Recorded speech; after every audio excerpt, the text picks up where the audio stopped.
Élancée, aérienne et toute en dentelle de fer, la Tour Eiffel domine Paris. Cet édifice unique au monde attire tous les ans 7 millions de visiteurs.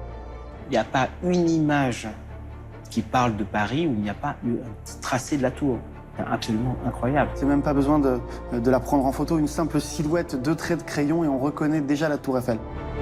Chef-d'œuvre de la Belle Époque, cette superstructure en fer a repoussé les limites du possible. 300 mètres en seulement 2 ans. Jamais personne n'avait construit aussi haut et aussi vite. Une prouesse réalisée par Gustave Eiffel, un pionnier de son temps. Pour Gustave Eiffel, ça a été un triple défi technologique, politique, financier, et qui y est arrivé. Donc moi, je trouve ça absolument fascinant. Je pense qu'on peut comparer Gustave Eiffel, qui était un visionnaire, à des gens comme Bill Gates ou Steve Jobs. Alors, Gustave Eiffel, comment a-t-il fait?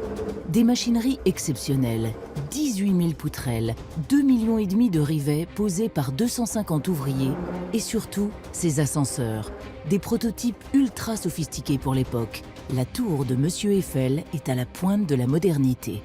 Ça a été comparable peut-être au développement de l'aviation, quand on a vu ses premiers avions voler, ou la conquête de la Lune.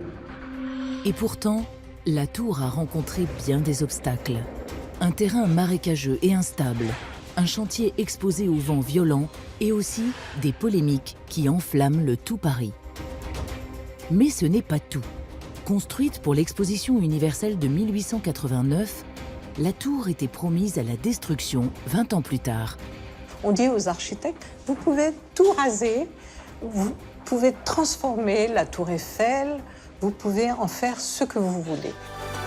Aujourd'hui, à 125 ans, la tour Eiffel est toujours là et continue à émerveiller le monde. Pour l'embellir, des dizaines d'ouvriers la bichonnent. Dernière cure de jouvence, les travaux spectaculaires de rénovation du premier étage. Décidément, la Dame de Fer n'a pas fini de surprendre. La tour Eiffel est éternelle si on l'entretient bien.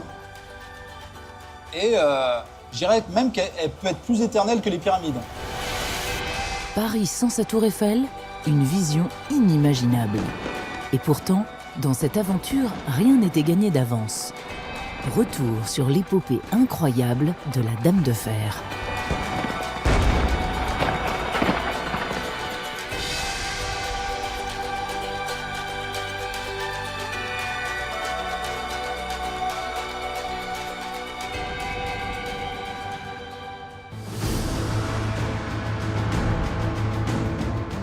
L'histoire de la Tour Eiffel commence au milieu du 19e siècle par une révolution. C'est l'âge des trains, de la machine à vapeur et de la mécanique qui réduisent les distances, accélèrent les rythmes de production et remplacent les hommes par les machines.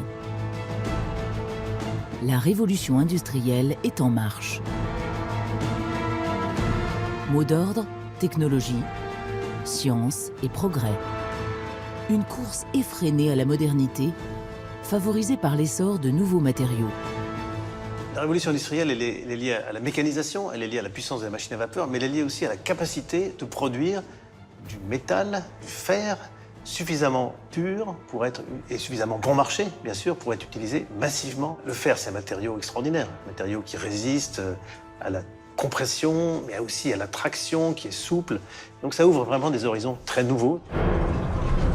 Dans les nouvelles usines, on met au point les technologies de production du fer, ce matériau miracle qui va transformer le monde. Tout commence en Angleterre vers 1840. Mais la tendance se répand comme une traînée de poudre partout en Europe. En France, c'est le développement du métal et c'est surtout un engouement absolument incroyable pour le progrès. Tout le monde pensait que le progrès ne pouvait qu'apporter une vie belle et libre. Et donc, un enthousiasme tel fait construire des architectures nouvelles. Il nous faut des halles, des marchés, il faut des grands magasins. Donc, une fièvre industrielle incroyable s'empare de l'Europe dans la deuxième moitié du 19e siècle. Les premières réalisations en fer françaises voient le jour à Paris. Rive gauche d'abord, avec la bibliothèque Sainte-Geneviève, à 2 pas de la Sorbonne, construite en 1848. L'édifice fait sensation par sa légèreté et la luminosité de sa salle d'études. Et pour la première fois, une structure en métal est fièrement exhibée, tout en fine dentelle. Et puis ce sont les Halles, sur la rive droite cette fois, 5 ans plus tard, en 1853. 12 pavillons, tous identiques et conçus pour centraliser l'approvisionnement quotidien de plus d'1 million de Parisiens. Un nouveau type d'architecture est né, plus aérien que la pierre, mais élégant et puissant en même temps. Petit à petit, le fer devient d'usage courant. Verrières, kiosques et pavillons en métal fleurissent un peu partout et s'installent dans le paysage urbain. Le début de la révolution entraînée par les nouvelles machines, les machines à vapeur, par l'industrialisation, par la métallurgie qui se développe à grande échelle, il va permettre justement à la fois de construire, de produire ce métal dont ont besoin les grandes structures, le développement des chemins de fer également qui va être le vecteur ou qui va permettre à la révolution industrielle de se répandre. Et c'est à cette époque extraordinaire qu'un jeune ingénieur français fait ses premières gammes dans le monde de la construction. Né en 1832 à Dijon, il s'appelle Gustav Bonnickhausen, un nom qui ne laisse planer aucun doute sur ses origines allemandes. Il prend dès le lycée un autre nom que ses parents jugent bien plus français. Il se fait appeler Gustave Eiffel. À l'âge de 20 ans, Gustave est admis à l'école des arts et des manufactures, autrement dit l'école centrale, un cénacle déjà prestigieux qui forge la nouvelle élite française, les ingénieurs. Le jeune Eiffel aurait pu faire des canons, des cafetières ou des locomotives. Il choisit la construction. Les charpentes et les ponts métalliques sont en plein essor. Et malgré son jeune âge, Gustave Eiffel n'a pas peur des défis. Il est vraiment un homme qui représente son époque. C'est-à-dire que lui croit au progrès aussi d'une façon extraordinaire. Et surtout, rien n'est impossible à ses yeux. Pour preuve, le premier grand ouvrage qui attend le jeune ingénieur dès sa sortie d'école, le pont ferroviaire de Bordeaux, qui franchit encore aujourd'hui la Garonne. À seulement 26 ans, Gustave Eiffel dirige tout le chantier. Et le projet est ambitieux. 500 mètres de longueur, avec seulement 200 hommes, quelques petites grues et quelques charrettes. Ce chantier permet à Eiffel de se familiariser avec le procédé qui deviendra sa marque de fabrique. Des structures en fer préfabriquées dans des usines. Le tout est acheminé sur place pour être assemblé par des rivets, des sortes de grands clous, car on ne connaît pas encore la soudure des métaux. Poutrelles et rivets, ce sont les mêmes méthodes que le constructeur va employer sur sa tour 30 ans plus tard. C'est la construction en kit, en quelque sorte Ikea avant Ikea. La standardisation des pièces a été mise au point, particulièrement par Gustave Eiffel, et surtout a été réalisée lors de son premier chantier. C'était un chantier important, dans une rivière tumultueuse, il y avait beaucoup de difficultés, il les surmonte, il rentre dans ses budgets, il est dans les temps, et il se fait remarquer comme un grand ingénieur. Donc c'est ce travail de kit, en quelque sorte, d'assemblage de pièces détachées un peu élémentaires, qui est à la base, au fond, du succès aussi de la construction métallique. 1864, l'ingénieur devient homme d'affaires. Il rachète une petite société de construction métallique qui va connaître un grand succès. À Levallois-Perret, aux portes de Paris, il est dans la place et ne doute de rien. Tout est prêt pour son ascension, bientôt fulgurante. Eiffel, jeune ingénieur, il va créer son entreprise assez tôt, à 32 ans. Et il va finalement développer son entreprise au point d'en faire la 5e, 6e entreprise de construction métallique en France. Il y en a d'autres, bien sûr, mais avec beaucoup d'innovations, des innovations sur la conception des ponts, sur la manière de les construire également. Par exemple, construire un pont en lançant le tablier, c'est-à-dire la partie horizontale, en porte-à-faux. Voilà, des choses comme ça assez innovantes qui lui permettent de remporter les marchés.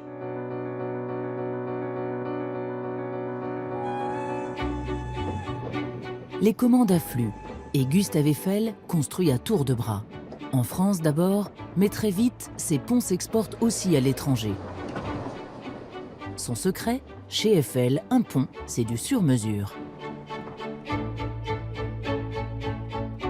standardisation des pièces, c'est évidemment un intérêt économique énorme, un intérêt de transport, un intérêt d'économie de personnel. Il fabriquait, il commercialisait et il envoyait à travers le monde ses fabrications avec un chef de chantier, une notice, et il faisait travailler les populations locales. Les constructions Made in Levallois sont un succès et Gustave Eiffel devient une marque de renommée mondiale. En Chine, qui le sait, 124 ponts en Chine, c'est quand même extraordinaire. Beaucoup de ponts dans le monde, par exemple, ont été, par Eiffel ou par d'autres, fabriqués à Paris, et puis ensuite montés au Chili, montés en Russie, montés en Égypte, voilà, ou en Indochine, parce que justement, on pouvait préparer déjà les pièces à l'avance. Il avait déjà commencé à construire ces extraordinaires passerelles, ponts jetables qu'il avait jetés un peu partout en Afrique, aux Philippines. C'est la première chose qu'il a construit en Philippines. Il avait aussi envoyé une église en pièces détachées à Arica, au Chili. En plus des églises, Eiffel fabrique aussi des gares, comme celle de Budapest, et le dôme de l'Observatoire de Nice, qui abrite à l'époque la plus grande lunette au monde.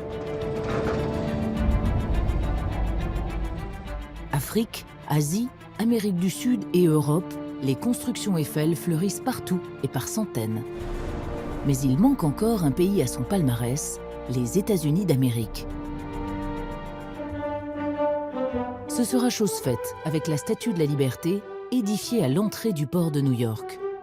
Le sculpteur Auguste Bartholdi fait appel à ce constructeur tout-terrain pour réaliser l'ossature métallique de la plus grande statue au monde, haute de 93 mètres avec son piédestal.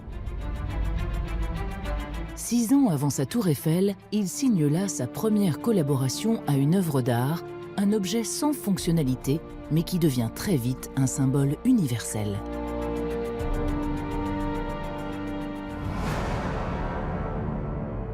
Et toutes les prouesses techniques réalisées par son entreprise, Gustave Eiffel sait aussi les faire connaître. Il avait un sens de la publicité personnelle extraordinaire. Dès qu'il réussissait quelque chose, il publiait immédiatement dans les revues, bien sûr, mais il envoyait des petits tracts avec illustration de ses projets. Et donc ça aussi, ça comptait énormément. Et puis, il avait son aura personnelle qui le différenciait des autres.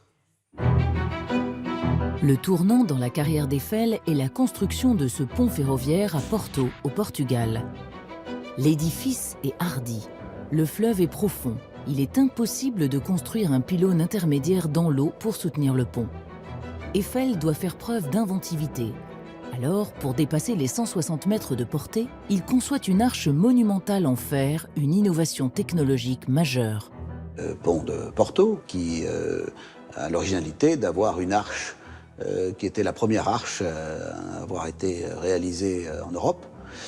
Cette arche permet de bâtir plus vite. Et il est 2 fois moins cher que l'entreprise concurrente, qui est en fait Fives Lills ou même Schneider, puisqu'il y avait des très grosses entreprises qui étaient concurrentes d'Eiffel, et lui est moins cher.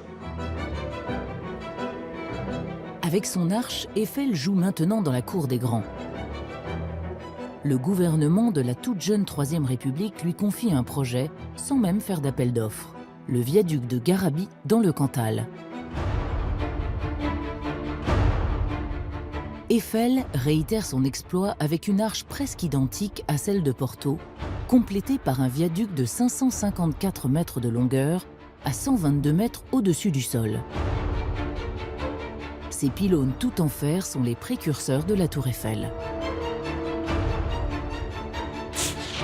À 52 ans, Gustave Eiffel est le constructeur français incontournable. Il est devenu l'un des leaders du marché, connu pour relever les défis technologiques les plus audacieux de son époque. Je pense qu'on peut comparer Gustave Eiffel, qui était un visionnaire, à des gens comme Bill Gates ou Steve Jobs. Gustave Eiffel a inventé des procédés nouveaux, a inventé un style. Ça a été un visionnaire quand même, c'était un visionnaire extraordinaire. En 30 ans de carrière, Gustave Eiffel a déjà tout réussi. 200 ponts, une centaine de viaducs, d'innombrables charpentes métalliques, des gares, des églises. Les clients des entreprises Eiffel sont partout dans le monde. Mais la success story de Gustave Eiffel est loin d'être terminée. Il lui reste encore à construire son projet le plus spectaculaire, la plus haute tour du monde.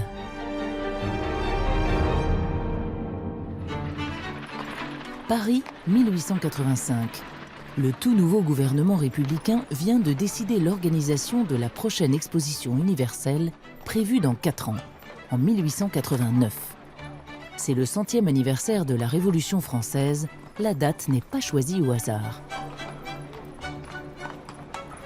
Après la défaite de Sedan et la perte de l'Alsace-Lorraine, la République est encore fragile. Cette exposition est donc une occasion pour redorer son blason. Le grand enjeu, c'est de faire reconnaître la France comme un leader en Europe et bien sûr aussi de souligner son lien avec la Révolution française. C'est à Londres que se tient la première exposition universelle en 1851. Ces événements sont les grandes messes de cette époque qui célèbrent le culte de la machine. Le lieu de l'exposition, le Crystal Palace, est le véritable clou de cet événement. Bâtiment extraordinaire, il est construit tout de fer, de bois et de verre, avec 560 mètres de longueur et 30 mètres de hauteur de plafond.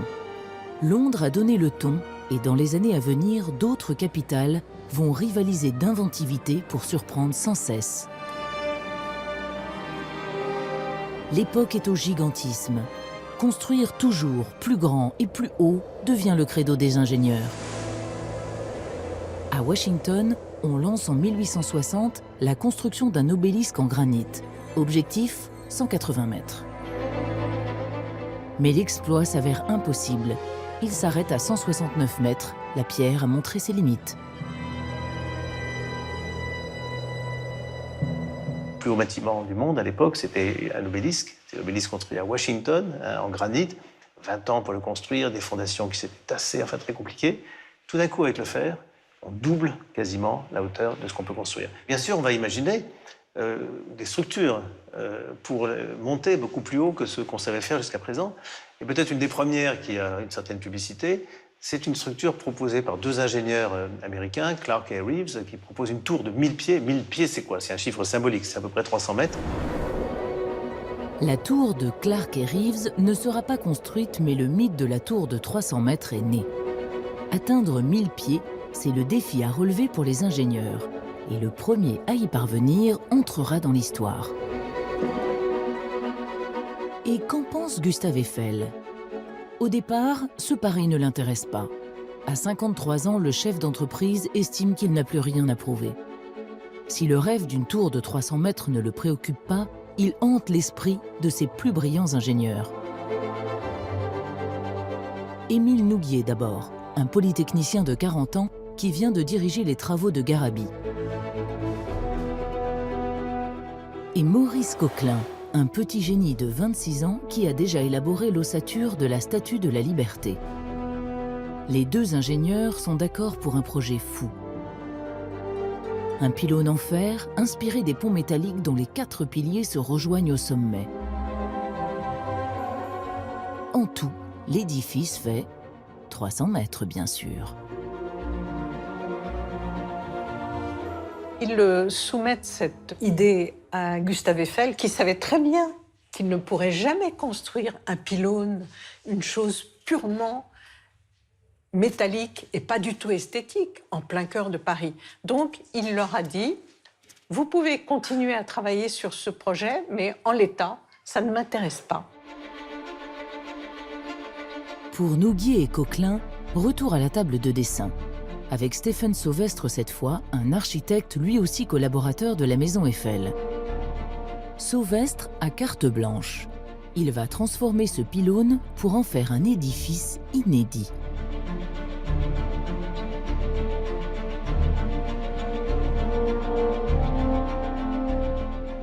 Il a transformé ce pylône en une tour sur laquelle on pouvait accéder avec ses 3 étages, ses 3 plateformes, et il lui a donné cette forme en arc de la première plateforme, il avait rajouté toute une série de grandes renommées qui jouaient de la trompette avec des ailes, enfin, typique de la Troisième République, en fait. Ça n'a pas été fait, mais il lui a donné une valeur esthétique, artistique à cette tour. Et comme ça, c'était un objet, comme une sculpture. Et bien sûr, Eiffel a tout de suite compris le parti qu'on pouvait tirer de cet objet. Et une tour de 300 mètres, il sait, grâce à son expérience, grâce aux ouvrages qu'il a déjà réalisés, certes moins hauts, grâce à son équipe et à ses équipes d'ingénieurs, de dessinateurs, de techniciens, d'ouvriers, qu'il peut la faire. Il faut encore une fois revoir la copie. Mais cette fois-ci, Eiffel met lui-même la main à la pâte. Il est convaincu qu'il tient là un projet qui pourrait faire sensation lors de l'exposition universelle en 1889. Résultat, plus d'angelots ni d'autres fioritures, mais les arches en dentelle de fer restent. Elles deviendront même un élément essentiel de cet ouvrage. La tour a 4 faces avec 4 arches. 4 arches, en fait, elles sont des arches purement décoratives, même pas structurelles. Elles sont suspendues au premier étage. Pourquoi des arches? Parce que ça permet de donner une forme d'entrée à ce qu'était l'entrée de l'exposition universelle de 1889. Et puis l'arche, c'est une forme qui rassure, qui donne une impression de stabilité. On est accoutumé à voir des arches, ça, depuis les Romains. Et visuellement, ça donne aussi une forme un peu moins industrielle, peut-être, que le schéma de la tour tel qu'il avait été conçu. En tout, la tour change 4 fois de visage avant de trouver sa forme définitive. Le projet mobilise 50 ingénieurs et dessinateurs sur 700 dessins d'études. La tour de 300 mètres, c'est l'équivalent de 4 fois Notre-Dame. Ou 6 fois l'Arc de Triomphe. Jamais personne n'a construit aussi haut. Alors, pour parvenir à réaliser cet exploit, Eiffel doit se prémunir de tous les dangers possibles, notamment le vent, l'ennemi numéro 1 des constructeurs.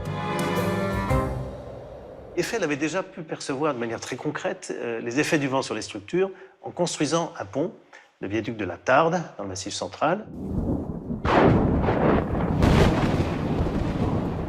qui, en 1884, par une nuit d'orage, alors qu'il était en construction justement en porte-à-faux sur un pilier, la partie métallique a été précipitée dans le vide. Le pilier était en maçonnerie, le pilier est resté. Et donc le pont s'est effondré. Il n'y a pas de mort puisque c'était pendant la nuit, mais il a pu voir que le vent, même dans une structure très ajourée de treillis, comme est la tour Eiffel, finalement exerce une force très importante sur une structure comme ça. Pas question que cet accident ne se reproduise sur la tour. La tâche des ingénieurs est immense. Il faut calculer la pression du vent sur un édifice qui n'a encore jamais été construit. Eiffel et ses hommes s'avancent là en terrain complètement inconnu. Et c'est l'ingénieur Coquelin qui va se lancer dans les calculs. Coquelin, il a calculé la tour au pifomètre. Il a commencé 3-4 fois pour savoir quel vent, le vent qu'il avait à 300 mètres de hauteur. Il ne savait pas. S'il calcule avec un coefficient qui n'est pas bon, le vent, il peut plier la tour, il peut faire des... Il y a déjà vu, je ne me rappelle plus où, il y a des pylônes qui se sont écrasés, qui se sont pliés en deux. Et donc l'idée, c'est que le poids de la tour, qui est un poids vertical, et la force du vent, qui est une force horizontale, combinée, donne une force oblique. Cette oblique, eh bien, elle suit précisément la courbure des arêtes de la tour.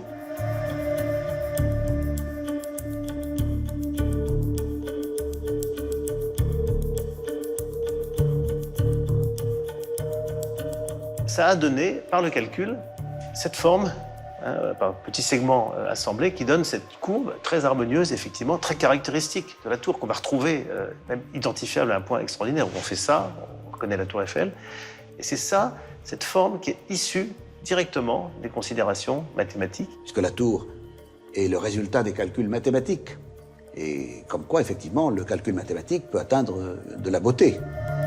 Eiffel est conquis et persuadé qu'il tient une idée unique et extraordinaire. Il s'empresse de racheter le brevet à ses ingénieurs. À partir de ce moment-là, le projet devient sa tour, même s'il n'oublie pas de mentionner Coquelin et Nouguier sur les documents. Mais il fallait ensuite convaincre que ce projet était faisable. Et ça, Eiffel a fait des conférences absolument partout. Il a publié dans le génie civil, la construction moderne. Évidemment, il a réussi à convaincre ce pays qui était à la recherche justement de modernité et d'un geste fort qui montrerait la puissance de la France, la puissance inventive, visionnaire de la France. Pour Eiffel, il s'agit aussi d'évincer des projets concurrents. Le plus sérieux est une autre tour de 300 mètres, la Tour du Soleil, de Jules Bourdet, le célèbre architecte du Trocadéro. Mais son projet a un défaut. Malheureusement, il la construisait en maçonnerie. Une maçonnerie de 300 mètres, ça veut dire des fondations de plus de 100 mètres de profondeur. C'est totalement irréalisable. Et en plus, il ne proposait ni devis, ni façon de faire, alors que Eiffel dominait tout. Eiffel remporte le concours haut la main et signe le 26 janvier 1887 la convention avec les autorités. Parmi les signataires, le ministre Édouard Lecroix, un grand ami et défenseur du projet. Il ne faut pas oublier que Gustave Eiffel a payé 85% de la construction de la tour. Il n'a eu une subvention que d'1,5 million de francs. La tour en a coûté 8,5 et le reste, 9 je crois. Et le reste, c'est donc Eiffel qui a payé le supplément. 8,5 millions de francs or, soit l'équivalent de plus de 100 millions d'euros. Eiffel obtient une concession de 20 ans, après quoi l'édifice reviendra à la ville de Paris. Le Mont Valérien, à une dizaine de kilomètres de Paris, est envisagé comme premier site de construction. Mais c'est le Champ de Mars qui sera choisi. C'est le lieu principal de l'exposition universelle qui aura lieu dans seulement 2 ans.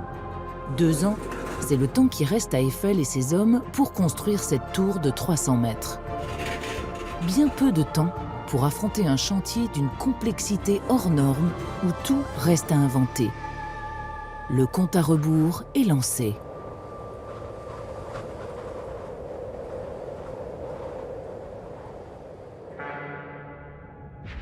Pour Eiffel, pas de temps à perdre. Les travaux démarrent le 14 février 1887. Première étape, creuser des fondations assez profondes et solides pour faire tenir ce monstre.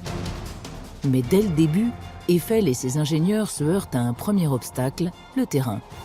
À 2 pas de la Seine, le sol du Champ de Mars est marécageux et instable. Eiffel doit trouver des solutions.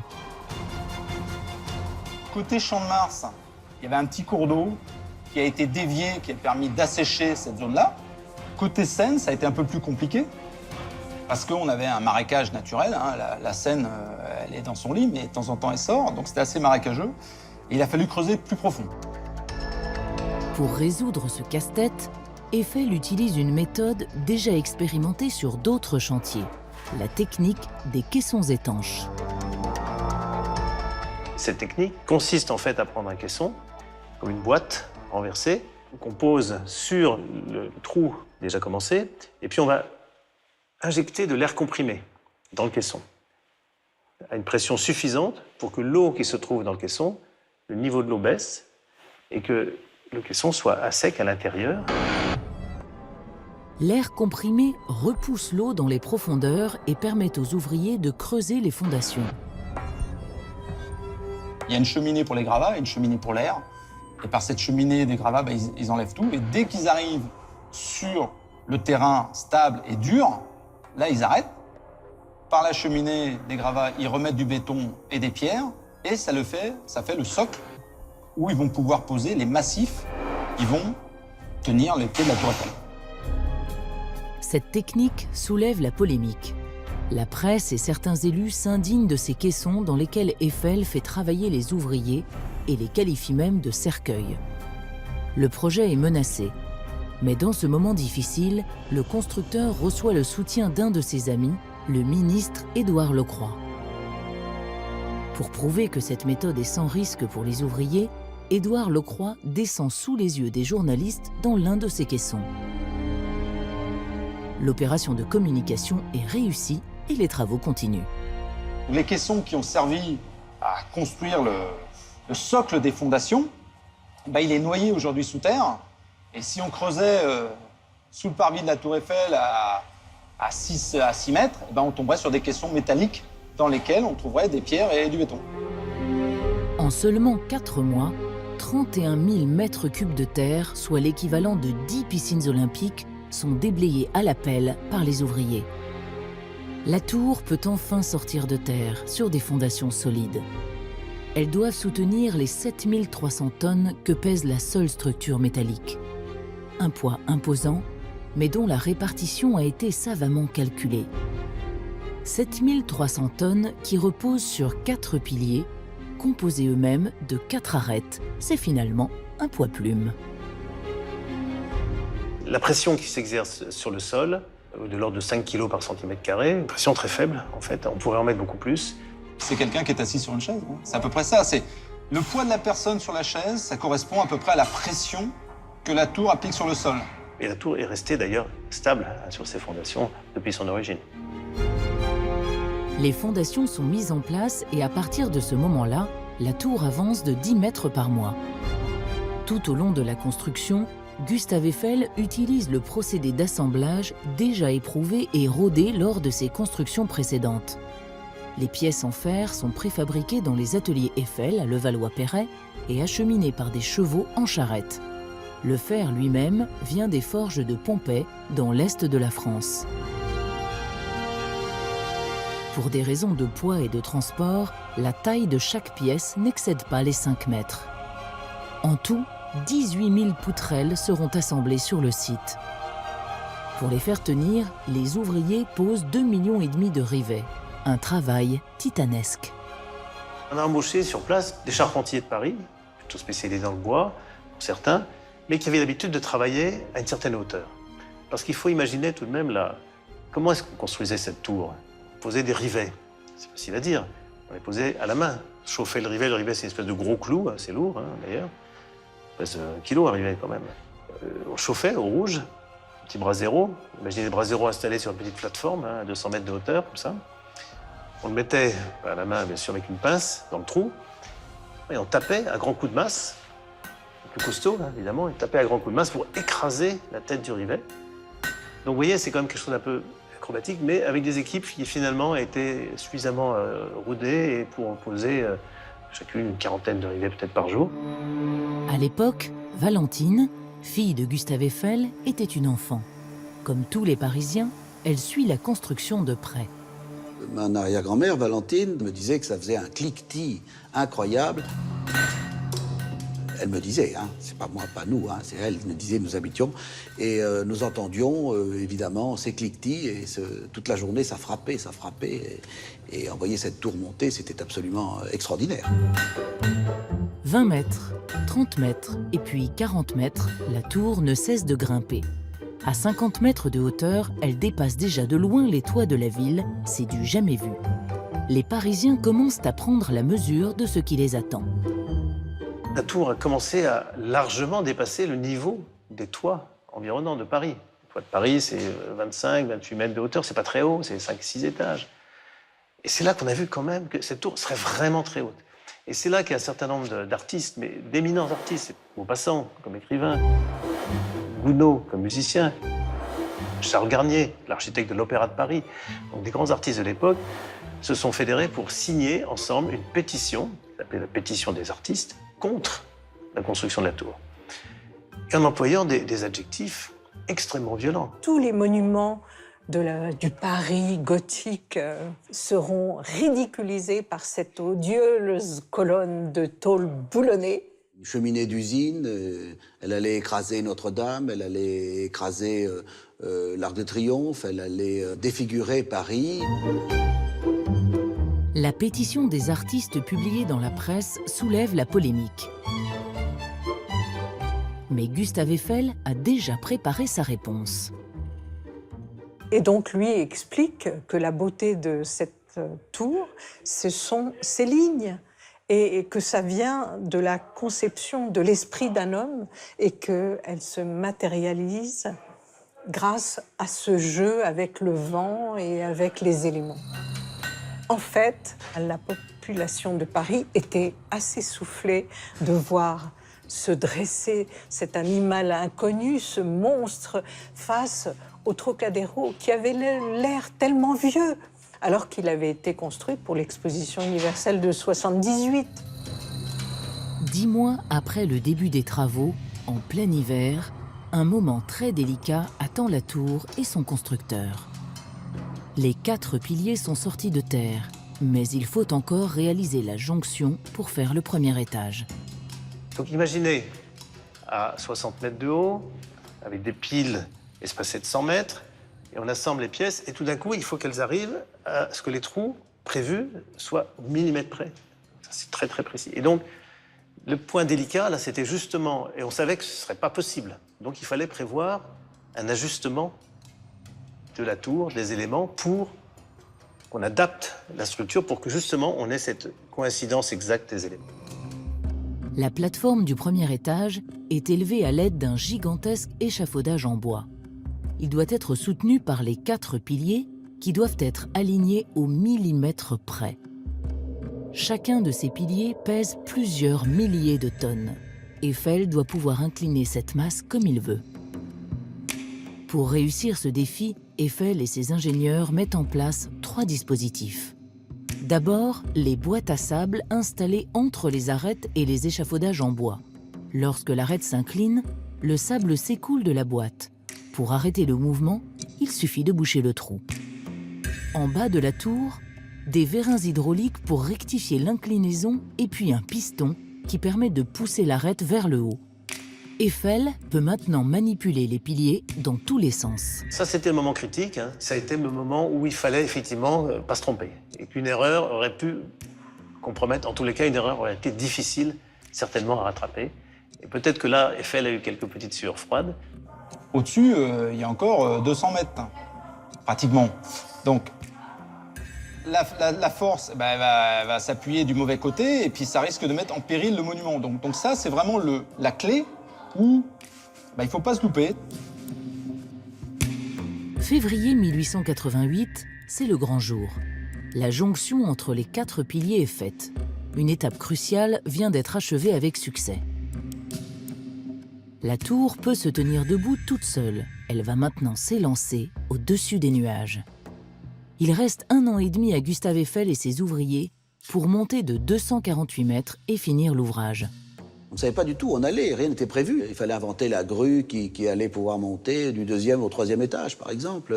Ça n'existait pas avant, c'était chaque fois des constructions nouvelles. On allait vers l'inconnu. On a utilisé des petites grues à vapeur. Donc ces grues ont grimpé en même temps que la tour. Au fur et à mesure, elle grimpait, on construisait quelques éléments, hop, on grimpait un peu la tour, etc., ainsi de suite. Donc c'est pour ça qu'on a pu construire la tour finalement en assez peu de temps, 22 mois pour la partie métallique, avec un nombre d'ouvriers qui n'a jamais, sur la partie métallique, dépassé 250, et même beaucoup moins à l'arrivée. Donc quelque chose d'extraordinaire. Même aujourd'hui, je ne suis pas absolument sûr qu'on construise aussi vite. Le 2e étage voit le jour au bout de 15 mois, à 115 mètres du sol. Les 4 pieds se rejoignent définitivement. À partir de ce moment-là, la tour prend la forme d'un pylône. Et après, le restant, pour monter jusqu'au sommet, là, on est dans du vertical quasiment pur. Là, ça devient un jeu d'enfant, quoi. On met une cornière, on met 2 rivets et on continue à monter, et ainsi de suite, quoi. Arrivée à 170 mètres de hauteur, la tour devient la plus haute construction du monde. Elle dépasse désormais l'obélisque de Washington d'1 mètre. Et ce n'est pas fini. Il reste encore 130 mètres à construire. Les ouvriers travaillent 16 heures par jour, par tous les temps, parfois dans des conditions extrêmes. La gestion des hommes est un autre défi pour le constructeur qui doit tenir coûte que coûte ses délais. Le vrai challenge, c'était le temps limité. Ce qu'il a eu à gérer, à manager, c'est les mouvements sociaux potentiels qu'il pouvait y avoir parce que l'hiver a été assez rude, donc les gens avaient froid et qu'à un moment, ils disaient nous, on ne veut plus travailler parce qu'il fait trop froid. Il a évité ces mouvements sociaux en mettant des primes Il a ajouté des primes d'intéressement au délai de fabrication. Il a dit, écoutez, si on arrive au résultat, vous serez payé un peu plus. Pour gagner du temps, Gustave Eiffel a tout prévu. Il a même installé une cantine au premier étage pour nourrir ses ouvriers qui avaient l'habitude d'apporter leurs gamelles. Lorsqu'on fait des cantines au premier étage, c'est un côté, on ne va pas dire philanthrope, bien au contraire, mais malin de dire je vais donner à mes ouvriers quelque chose qu'il n'y a qu'eux qui disposeront de cette vue-là, parce qu'il n'y a pas d'autres restaurants dans Paris à cette hauteur-là. Et pour autant, moi, je vais aussi gagner en termes de rentabilité, de temps, puisqu'ils sont à proximité de leur chantier. Les gens, évidemment, avaient l'impression de réaliser un travail exceptionnel. La seule chose qui était interdite, c'est on ne pouvait pas boire d'alcool, parce que c'était trop dangereux. Il y a eu un seul accident, mais qui était pendant que la tour était d'ailleurs fermée. Un ouvrier qui avait été resté, on ne sait pas pourquoi, ou qui était revenu sur le chantier et qui malheureusement a fait une mauvaise chute mortelle d'ailleurs, mais c'était en dehors du chantier, en dehors du travail. On est à 3 mois de l'ouverture de l'exposition universelle. Il ne reste plus qu'à construire le 3e étage. Une formalité pour ce chantier bien organisé, même à 300 mètres de hauteur. Et pour couronner son œuvre, Gustave Eiffel fait installer un phare au sommet de la tour.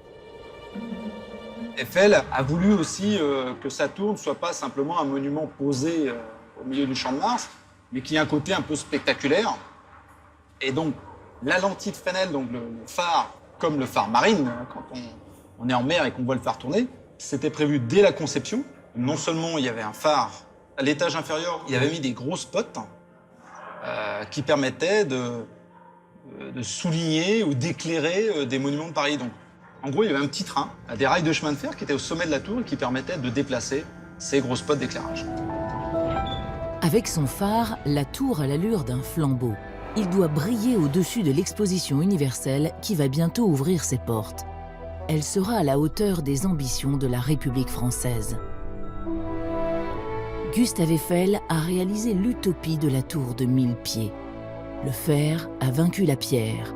La tour dépasse de 131 mètres l'obélisque de Washington. C'est le nouveau sommet mondial, doublé d'un chef-d'œuvre de l'architecture moderne. Le constructeur a réussi son pari. La tour est terminée dans les délais.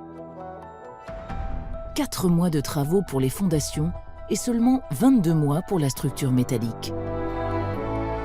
En tout, les travaux ont duré 2 ans, 2 mois et 5 jours. Un exploit technologique et humain.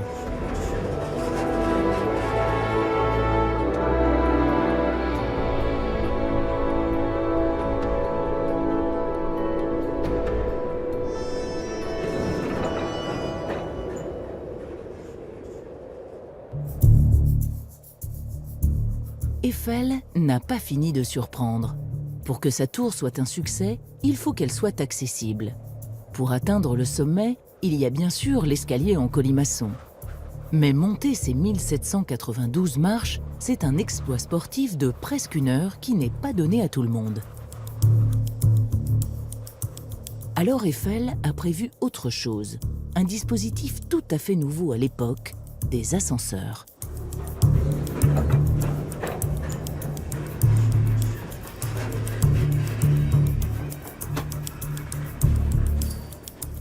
L'ascenseur était une idée, un concept assez récent, qu'on avait bien sûr, on savait monter des charges avec une poulie, on le faisait au Moyen-Âge. Mais l'idée de monter du public par un ascenseur dans un bâtiment, quel qu'il soit, ça ne demande pas seulement le fait d'avoir une force capable, avec un câble, capable de soulever une cabine, mais toutes les conditions de sécurité, bien sûr, pour pas que la cabine, en cas de rupture du câble, tombe, donc des systèmes de frein, de sécurité, etc. Donc c'était une invention très nouvelle. Les premiers ascenseurs ont déjà été présentés à l'exposition universelle de Londres il y a 30 ans. Et en cette fin du 19e siècle, ils ont même déjà été installés dans certains bâtiments américains. Mais aucun de ces modèles existants n'est adapté à la structure de la tour. Il faut concevoir non seulement un, mais plusieurs ascenseurs sur mesure. Pour mettre en œuvre ce projet, Gustave Eiffel fait appel aux meilleurs. Et c'est un vrai challenge. Et il dit aux ascensoristes de l'époque, donc Otis, l'américain, qui est assez connu, et puis Roucombaluzier, qui est un des gros ascensuristes français de l'époque, dit voilà, moi, le challenge, c'est de mettre des ascenseurs sur la tour. Donc à vous de réfléchir comment on peut faire. Là, la tour Eiffel, on dit non seulement il faut des ascenseurs verticaux pour aller du 2e au sommet, et là, c'est pas 7-8 étages, c'est 160 mètres qu'il faut monter. C'est un peu plus compliqué. Et puis, pour aller du sol au 2e étage, il faut à la fois être funiculaire et ascenseur. C'est-à-dire qu'il faut rouler sur des rails et monter. Et en plus, la difficulté, c'est on va changer d'angle. C'est-à-dire que le funiculaire, il commence à monter sur 54 degrés, puis après on lui dit, bah écoute, tu vas te tourner, tu vas monter à 68-70 degrés. En tout, Eiffel fait installer 3 systèmes d'ascenseurs différents sur sa tour. L'un d'entre eux est encore en service aujourd'hui. Alors comment ça marche ? Au pied du pilier Est, ces gros accumulateurs remplis d'eau font fonctionner le système. Le conducteur, assis à l'extérieur de la cabine, pilote l'ascenseur avec son volant. Pour monter, il tourne le volant et coupe l'eau. Les accumulateurs se vident alors et descendent jusqu'au sous-sol. Dans la machinerie, la pression d'eau qu'ils exercent pousse ce piston relié à ce chariot. Le chariot recule alors et tire les câbles. Résultat, la cabine monte jusqu'au 2e étage. On est quand même dans des choses absolument nouvelles, dans des dispositifs techniques très, très innovants, très nouveaux, et en même temps un peu uniques, bien sûr, parce qu'adaptés à cette structure particulière qu'est la tour Eiffel. Au 2e étage, tout le monde descend. Et pour accéder du 2e étage au sommet, changement d'ascenseur. C'est encore un autre dispositif.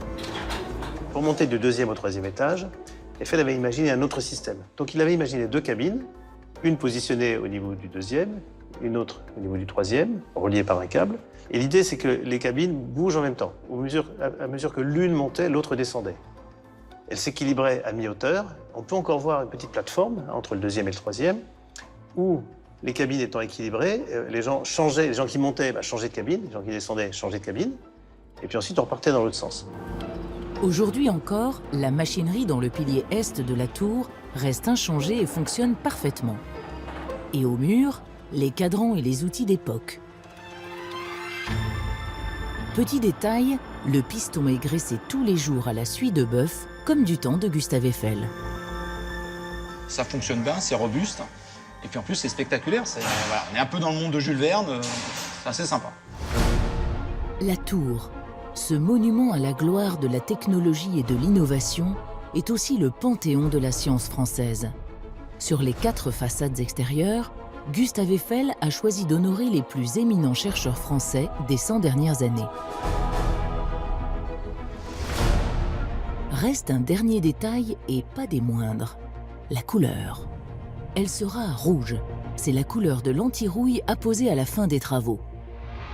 Parce qu'Eiffel l'avait peinte en peinture anti-rouille, qui était rouge à l'époque, et il ne savait pas comment la peindre. Donc en fait, elle est restée pendant 5 ans rouge. Donc il faut imaginer cet objet dans un Paris haussmannien assez gentillé, et cet objet qui est une soucoupe volante, rouge, qui est la première soucoupe volante qui arrive sur Paris, qui se pose là. Et c'est d'autant plus vrai que Eiffel n'a construit que des ponts. Dans sa vie, il a construit que des ponts, et je pense que c'est le premier pont vers les étoiles qu'il a construit. 31 mars 1889 à 13h30, le grand moment de l'inauguration est venu. Comme les ascenseurs ne sont pas encore au point, Eiffel entame l'ascension à pied en compagnie de quelques députés et notables. Un véritable calvaire pour ses invités en queue de pie et chapeau claque. Pour détendre l'ambiance, Gustave Eiffel donne lui-même des conseils pour mieux gérer son souffle. Cette ascension mémorable est reconstituée dans les conditions de l'époque, avec un certain humour. Il monte très lentement, le bras droit à la rampe, il balance le corps d'une hanche sur l'autre, il profite de cet élan pour franchir chaque degré. La pente est si inclinée qu'on peut causer tout en montant, et on ne souffle pas en débouchant sur le palier du premier étage. Au bout d'1 heure, ils sont une quinzaine à accéder au sommet. Le moment est magique. Un drapeau tricolore est déployé. 21 coups de canon retentissent. Gustave Eiffel est promu chevalier de la Légion d'honneur sur le champ. Le jour d'inauguration, ma arrière-grand-mère, Valentine, donc, était à côté de lui, et avec un éventail. Et sur cet éventail, elle a fait signer son père, qui a écrit « Le drapeau français flotte sur la plus haute rampe du monde ». 5 mai 1889, l'exposition universelle ouvre ses portes à Paris. Imaginez l'ouverture de l'exposition universelle 1889, célébration du centenaire de la Révolution française, fierté nationale d'abord, sentiment général de fierté.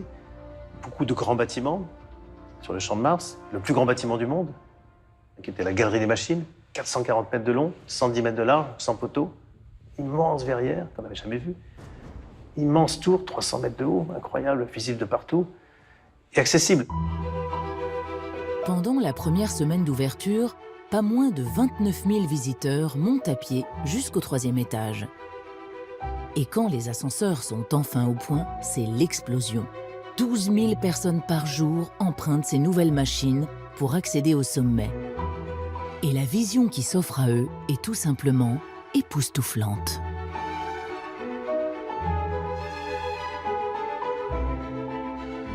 Tout d'un coup, cette ville blanche, neuve, rutilante, qui était une espèce de bijou architectural, tout d'un coup, on pouvait le découvrir d'en haut.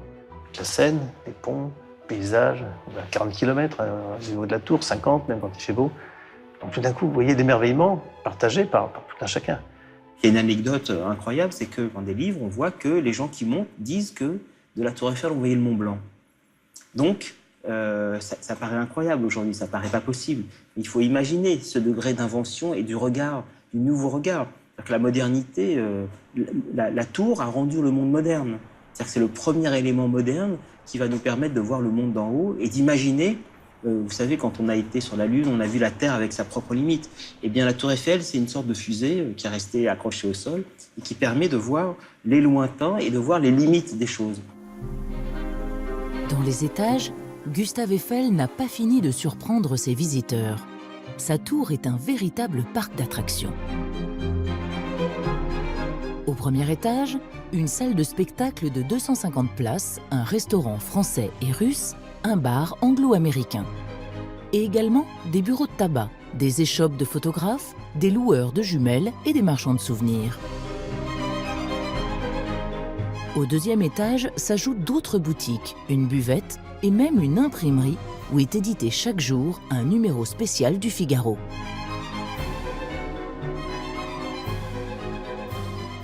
Valentine me disait, tu sais, mon père a amené bonheur et fierté aux Français, mais aussi au monde entier. C'est vrai que le fait d'avoir eu cet édifice en plein centre de Paris, qui était tout à fait étonnant, extraordinaire, ça a donné de la fierté aux Français. Ils se sont dit finalement, on peut faire des choses, et ça quand même fait repartir un peu le moral de tout le monde, dans une épreuve qui était dans une époque difficile. La tour a fait l'objet, dès son origine, dès son ouverture, de millions de reproductions de toutes sortes, de vignettes, d'estampes, de gravures, etc., de photos, mais aussi de petites miniatures, transformées en ciseaux, transformées en salières, transformées en bougeoirs, en lampes, tout ce que vous voulez. C'était un engouement absolument extraordinaire pour cette tour. Et même, moi j'ai lu les contes de Tolstoï, et dedans, il raconte qu'en Russie, on sert le vin dans une bouteille en forme de tour Eiffel. Donc c'est très amusant. La tour est un tel succès que les artistes, anciens opposants au projet, vont faire amende honorable. Et certains d'entre eux d'une manière un peu grinçante.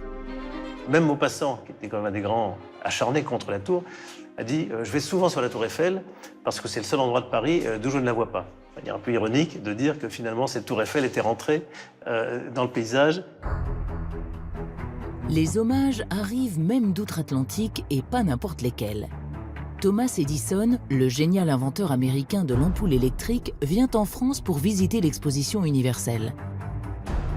Gustave lui fait découvrir la tour et en échange, Edison lui apporte sa toute nouvelle invention, le phonographe. Ce phonographe, Eiffel s'en est servi, et donc vous pouvez entendre Eiffel, avec son accent bourguignon, roulant les airs, parlant au phonographe et lui disant « Enfin, cet puissant récepteur qui va recueillir mes paroles. C'est un nom en réalité. Il est fait à moi. Je les adresse. » La rencontre entre les deux pionniers de la technologie et des sciences est immortalisée par ces figures de cire exposées dans l'ancien appartement d'Eiffel, au dernier étage de la tour. Pour Gustave Eiffel, la tour est aussi un triomphe commercial. Le constructeur, également homme d'affaires, qui a pris des risques personnels pour financer le projet, se voit récompensé. Pendant les 6 mois de l'exposition, plus de 2 millions de visiteurs sont montés sur sa tour. Le prix de l'entrée est pourtant exorbitant. Le ticket de l'époque coûtait 1 mois de salaire pour un ouvrier. D'accord? Donc, avoir autant de visiteurs qui viennent sur la tour, c'est quand même un sacré succès. Et finalement, 3 à 6 mois après la fermeture de l'exposition, comme on peut continuer à visiter la tour, tout est remboursé, c'est-à-dire plus de 7 500 000 francs or. La tour de Monsieur Eiffel devient rapidement le parc préféré des Parisiens. On vient se ressourcer en famille, admirer le paysage. C'est l'endroit où il faut être vu, où les élégantes promènent leurs nouvelles créations. Mais la plus haute tour du monde attire aussi un nouveau genre de public. Sa hauteur exceptionnelle inspire les aventuriers et casse-cou en soif de reconnaissance. 1905, le quotidien Le Sport organise le championnat de l'escalier avec 227 concurrents.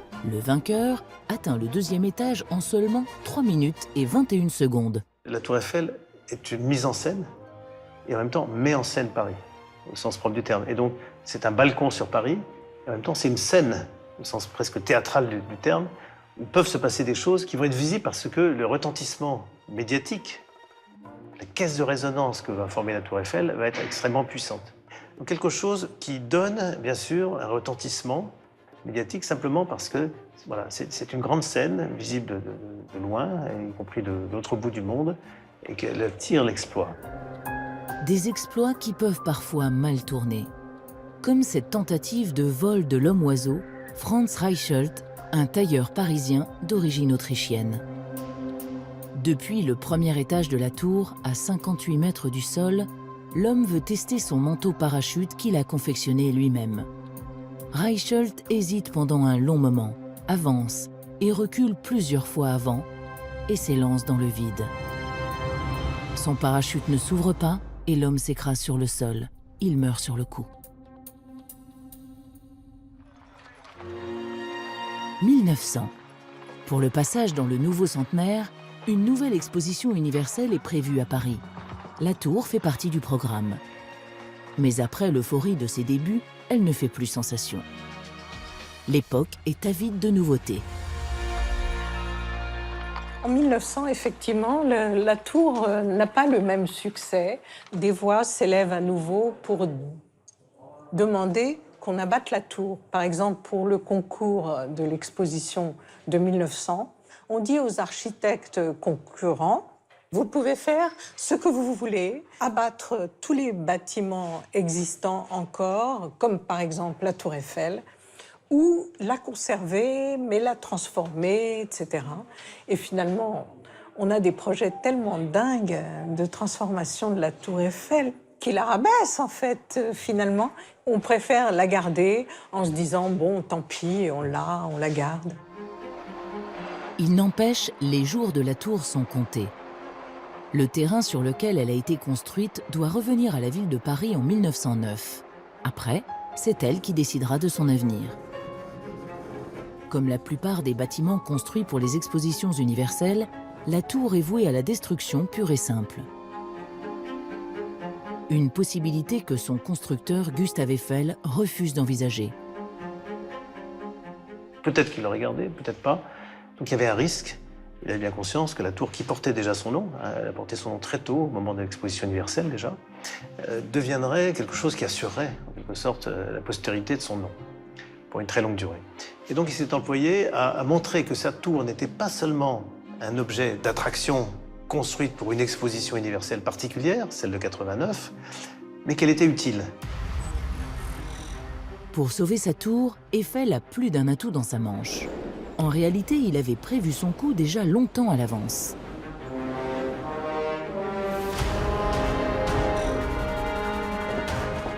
Il sait que sa taille exceptionnelle présente un avantage considérable pour y mener des expériences scientifiques en tout genre. Alors, dès 1889, une petite station météorologique voit le jour au 3e étage.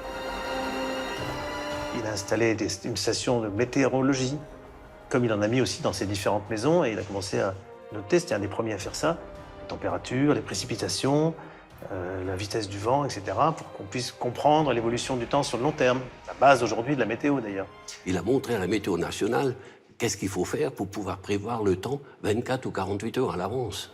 Mais à cette époque-là, c'était pas possible. Donc, même pas 24 heures à l'avance. Mais avec les indications de Eiffel, on arrivait déjà à progresser et à dire 24 heures à l'avance comment sera le temps le lendemain. Les résultats sont consignés et compilés dans des atlas météorologiques qu'Eiffel édite à compte d'auteur. Après une vie de constructeur, Eiffel entame une deuxième carrière dans ses labos installés au 3e étage de la tour. Il se consacre à la science et tout particulièrement à l'aérodynamique. À cette époque où l'aviation fait ses premiers pas, ces tests de résistance à l'air sur ses maquettes d'avions sont une contribution précieuse louée par la communauté scientifique. Et comme si ça ne suffisait pas, dans l'opération sauvetage de la tour, Eiffel sollicite même sa famille pour lui trouver des arguments. Le docteur Enoch, qui était son beau-frère, qui était médecin et qui préconisait pour les gens qui avaient du mal à respirer d'aller faire une petite cure, pas dans la montagne, mais en haut de la tour Eiffel. Parc d'attractions, laboratoire de sciences et même station de montagne en pleine ville où l'on respire au grand air, les arguments pour prouver l'utilité de la tour Eiffel ne manquent pas. Mais à l'approche de l'année 1909, date d'expiration de la concession, Gustave Eiffel n'est toujours pas persuadé que cela suffise pour sauver son édifice. Heureusement, Eiffel est un homme de réseau. Et c'est là qu'il a été contacté par un militaire, capitaine Ferrier, qui s'intéressait à la radio naissante. Et on a, avec l'aide d'Eiffel, qui a investi, qui a financé d'ailleurs une partie de l'installation, on a pu installer un câble très très long entre le sol et le 3e étage pour servir d'antenne, émettre, capter des messages à destination d'abord des forts de l'Est de la France, donc des frontières, même de l'Algérie, de Londres. Donc on a vu qu'on pouvait communiquer à longue distance et que cette communication à longue distance, évidemment, avait un intérêt stratégique pour les militaires. Pour des raisons de sécurité, les locaux de la TSF, la transmission sans fil, sont installés dans un bunker militaire à 2 pas de la tour. C'est par ce tunnel que les câbles traversent le sous-sol et ressortent au milieu du Champ de Mars. Ils sont alors branchés aux antennes qui rejoignent le sommet de la tour. Les militaires sont convaincus de l'utilité stratégique de l'édifice. Le pari est réussi, la tour Eiffel est définitivement sauvée. La concession est prolongée de 70 ans au nom de la société Eiffel. La tour Eiffel a permis aussi, en 1914, de sauver, on ne le dit pas assez, mais sauver Paris de l'invasion allemande. C'est grâce à la tour Eiffel que des signaux allemands sont repérés. Les techniciens de la tour interceptent en effet un message capital sur des problèmes d'intendance des troupes allemandes. Pour l'armée française, c'est le moment idéal pour passer à la contre-offensive. Les taxis de la Marne montent au front et repoussent l'ennemi. La Dame de Fer a sauvé Paris. Mais ce n'est pas tout. Pendant la Grande Guerre, de nombreux messages sont captés sur la tour. L'un d'eux permet d'arrêter l'espionne légendaire Mata Hari.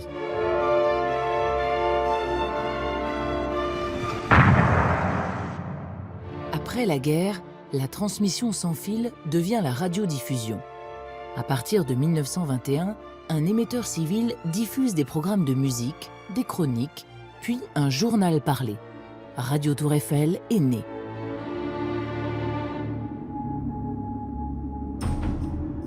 Au sommet, des antennes ont fait grandir la tour de 24 mètres. Pendant des années, c'est grâce à la Tour Eiffel que les Français ont regardé la télé. Aujourd'hui encore, la tour permet à 12 millions de Franciliens de recevoir la radio et la télévision par antenne. «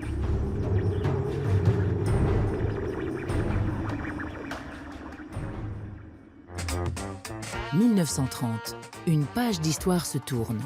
La Dame de Fer est détrônée par le Chrysler Building à New York de 19 mètres. Son constructeur, Gustave Eiffel, n'est plus là pour le voir. Il s'éteint en 1923 à l'âge de 91 ans. Même si la tour cesse d'être le monument le plus haut du monde, elle reste l'un des plus originaux. Elle est même sublimée par les travaux de l'exposition universelle de 1937. À cette occasion, le vieux Trocadéro est remplacé par le Palais de Chaillot dans un style plus moderne et plus sobre. Son esplanade offre aujourd'hui encore une vue imprenable sur la Tour Eiffel. Cette perspective héroïque fait envie, mais pas seulement aux touristes. En 1940, quand l'Allemagne nazie occupe la France, le Führer en personne se fait tirer le portrait ici, avec en fond la Dame de Fer. Ein Blick auf den Eiffelturm. Comme si ça ne suffisait pas pour marquer leur victoire, les soldats accrochent une grande banderole au premier étage. Deutschland siegt auf allen Fronten. L'Allemagne est vainqueur sur tous les fronts. Posséder la tour, c'est posséder la France.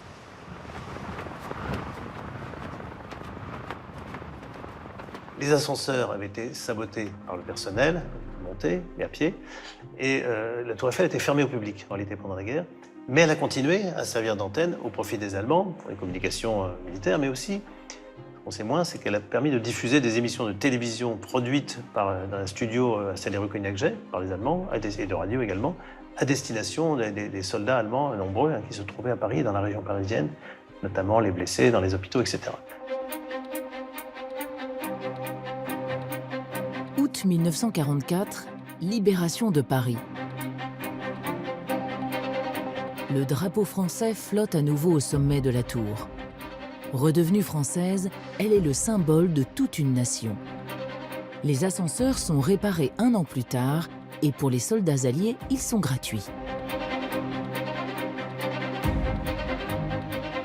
La tour est une survivante. Elle a échappé à des projets de destruction. Au passage, à un nouveau centenaire et à 2 guerres mondiales. Elle a changé de couleur, de rouge. Elle est devenue jaune, puis orange, et finalement brune.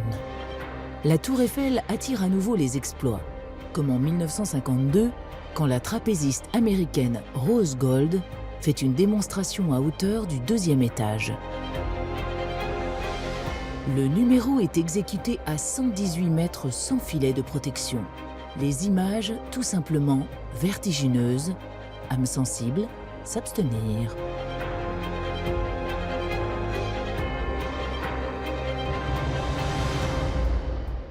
Années 80.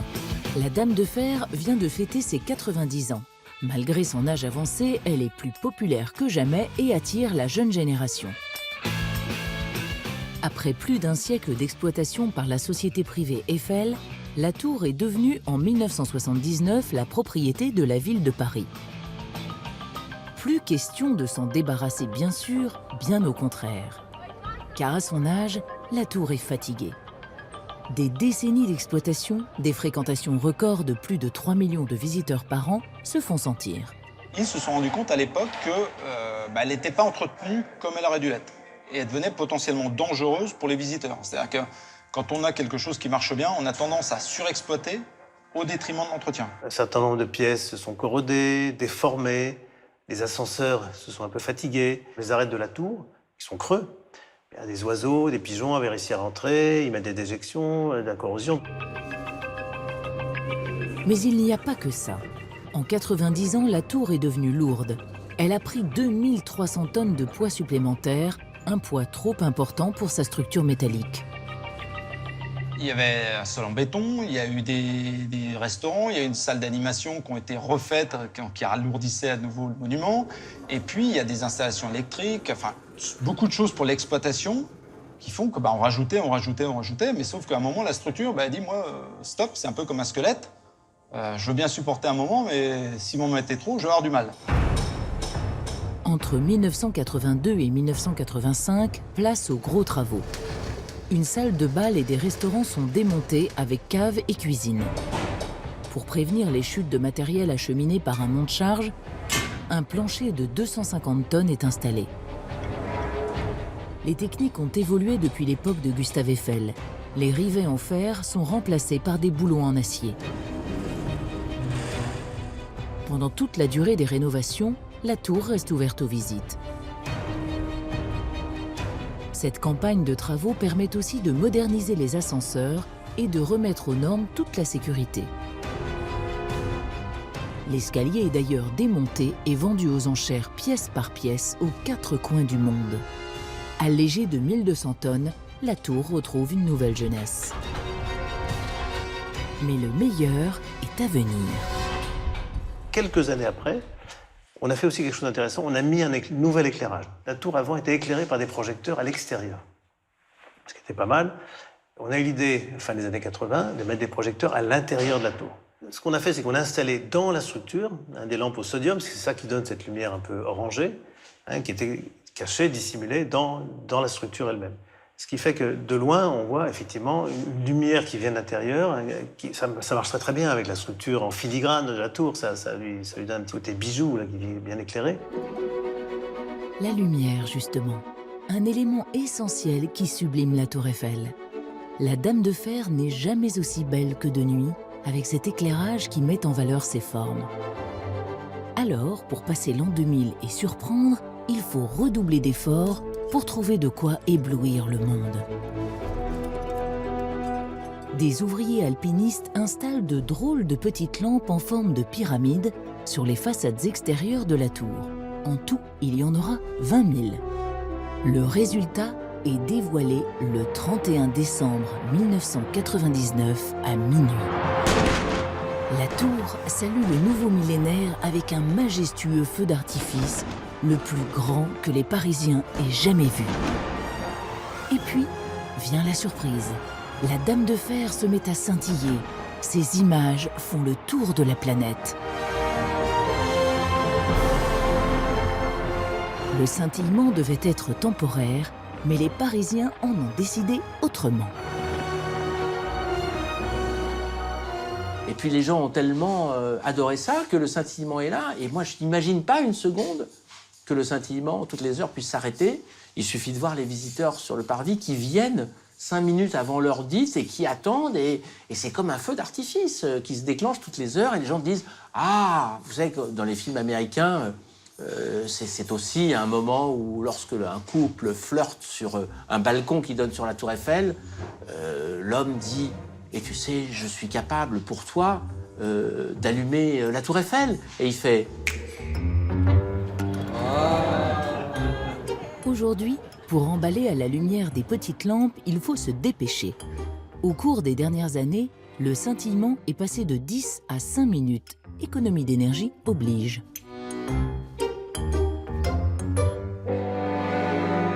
Mais pour que la magie de la Dame de Fer continue à opérer, il faut prendre soin de l'édifice. L'usure du temps est visible sur la structure. La peinture s'écaille sous les effets du vent, de la pluie, des déjections des pigeons et laisse apparaître le fer. Les opérations d'entretien les plus spectaculaires sont les campagnes de peinture. Tous les 7 ans, la tour subit une cure de rafraîchissement. 7 ans, c'était la fréquence prescrite par Gustave Eiffel lui-même.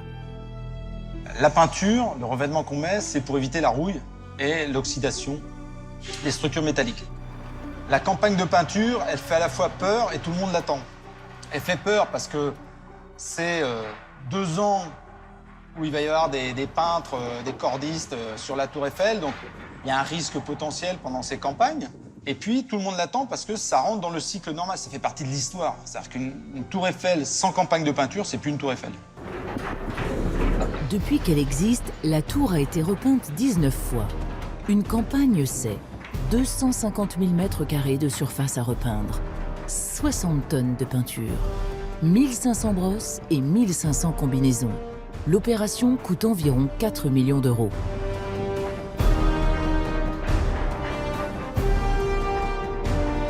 Elodie Partucci a participé à la campagne de peinture de 2009. Elle a été la première femme à faire ce travail. Une mission exceptionnelle.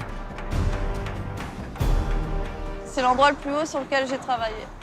C'est vrai qu'au tout début, quand je suis arrivée au 3e, ça m'a fait une petite impression. Mais en même temps, j'étais contente. Enfin, je sais pas, c'est... En fait, je pense que plus c'est haut et meilleur c'est. Enfin, cette sensation de vide, enfin, moi, j'adore. C'est ce que j'aime dans mon boulot. Repeindre la Tour Eiffel n'est pas à la portée de tout le monde.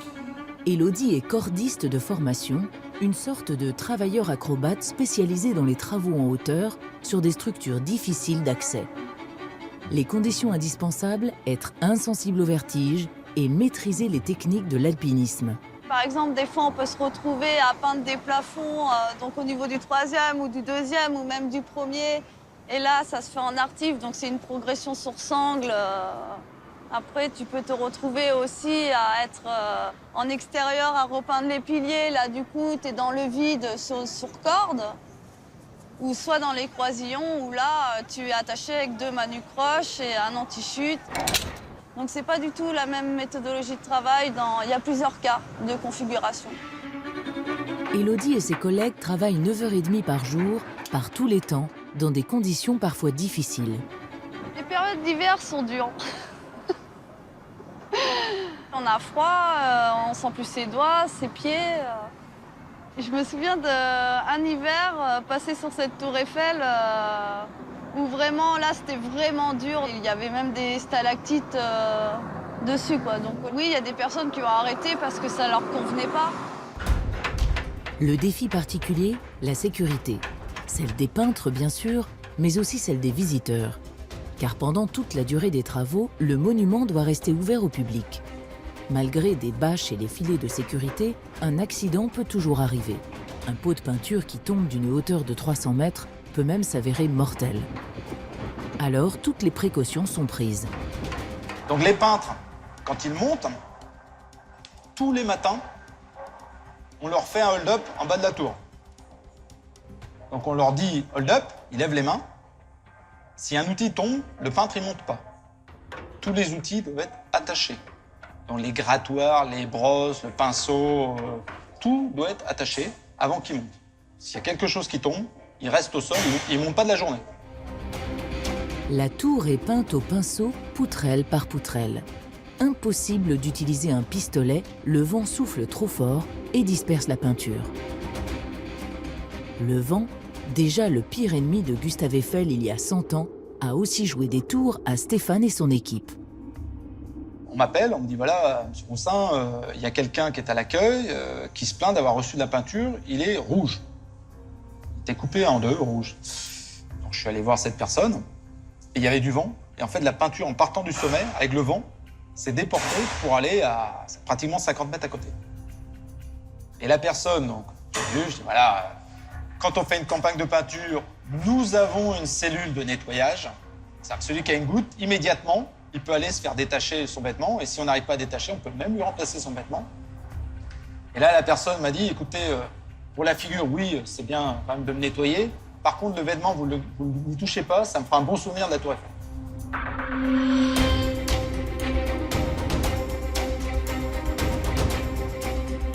La prochaine campagne de peinture est prévue pour l'année 2017. Si la tour se fait régulièrement maquiller, de temps en temps, elle a besoin de se faire faire un nouveau lifting. Et là, pas de chirurgien, mais un architecte qui n'aura aucun droit à l'erreur.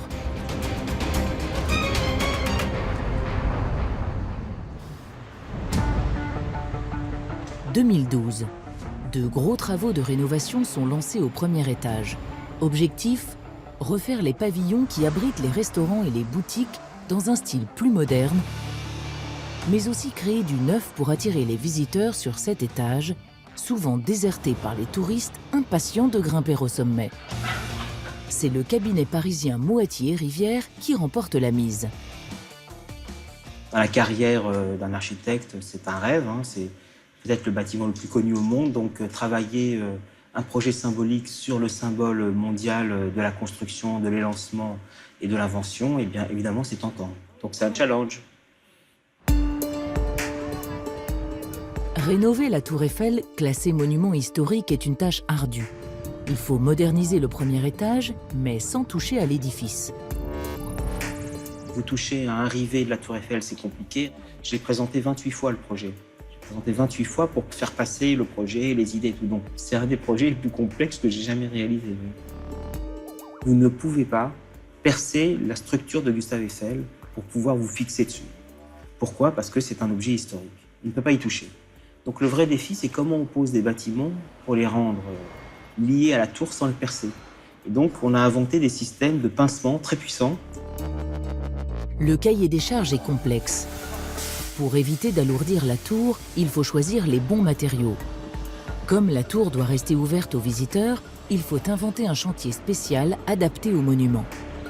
Pendant 30 mois, les travaux se déroulent sur une gigantesque plateforme qui se déploie dans les entrailles de la tour, à 58 mètres au-dessus du sol. Il faut peser les choses avant de les monter, il faut peser ce qu'on a démonté pour ne rapporter que le même poids de ce qu'on a ramené, parce que la tour elle ne peut pas avoir une surcharge limite qu'on ne peut pas dépasser. Donc par exemple, tous les grands éléments de structure qu'on va poser, les grandes plaques de verre, les grandes poutres, eh bien, vont être montés la nuit. Quand le public n'est pas là. La nuit, c'est entre 23h et 7h, 8h du matin. Et donc le chantier de nuit sur la Tour Eiffel, avec la ville éclairée, c'est sublime. C'est que vous êtes sur une sorte de vaisseau flottant au-dessus de la ville, avec le chantier qui se fait, l'éclairage, les éléments en l'air pour pouvoir les transporter. C'est très très beau. C'est une sorte de ballet du ciel, quoi, dans le ciel. C'est très très beau.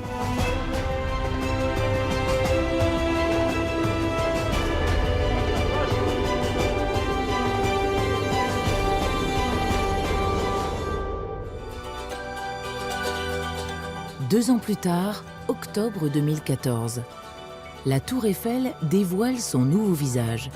Au premier étage, de nouveaux pavillons obliques qui épousent la structure. Leur couleur rouge rappelle celle de la tour à ses débuts. Et pour se donner des frissons, ces planchers en verre qui permettent de marcher à 58 mètres du sol. Les visiteurs adorent. La Tour Eiffel, au fond, a une capacité à vivre avec son temps, tout simplement, à absorber une contemporanéité, pourrait-on dire, qui n'était pas celle de sa construction, et qu'elle continue à vivre, à exister, à se transformer, à s'adapter à des nouvelles perceptions, à des nouveaux modes, à des nouveaux usages aussi. Elle n'est pas ringarde, elle est peut-être vintage, mais elle n'est sûrement pas ringarde, non. Moi, je trouve que l'intérêt, ça serait de la garder comme elle l'était à l'origine, à la pointe de la modernité. La tour n'a pas fini de se transformer. À la demande de la ville de Paris, les architectes réfléchissent déjà à de nouvelles idées. Prochain objectif, moderniser l'accueil des 7 millions de touristes qui font la queue chaque année sur le parvis. L'un des scénarios qu'on travaille, c'est pourquoi pas une approche enterrée ou semi-enterrée qui permet en sous-sol d'avoir un accueil à l'abri du vent, à l'abri des intempéries, qui permet un accueil de qualité avec plus d'informations contextuelles, avec pourquoi pas un musée sur l'histoire de la tour pour permettre aux visiteurs d'agrémenter leur temps de patience, leur temps d'attente avant de monter dans l'ascenseur. C'est très compliqué parce que creuser au milieu du parvis, il ne faut pas ébranler la tour. Il y a là aussi un défi sans doute technologique. Il y a beaucoup de réseaux souterrains qui passent au milieu du parvis. Pour des raisons de sécurité incendie, on ne peut pas creuser très profond.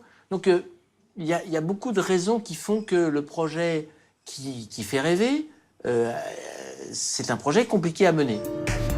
Pour l'instant, ce projet est encore dans les cartons. Avec 73 millions de chiffres d'affaires par an, la Tour Eiffel est l'un des monuments les plus rentables de France. Tous les travaux de rénovation et d'entretien sont autofinancés. Selon une étude de la Chambre de commerce italienne, la valeur touristique de la tour serait évaluée à 434 milliards d'euros, soit 5 fois plus que celle du Colisée.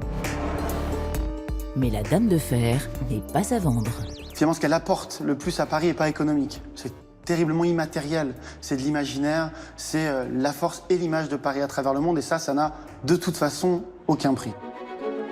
La Tour Eiffel, un monument intemporel et unique qui continuera encore longtemps à fasciner les générations, peut-être même pour l'éternité.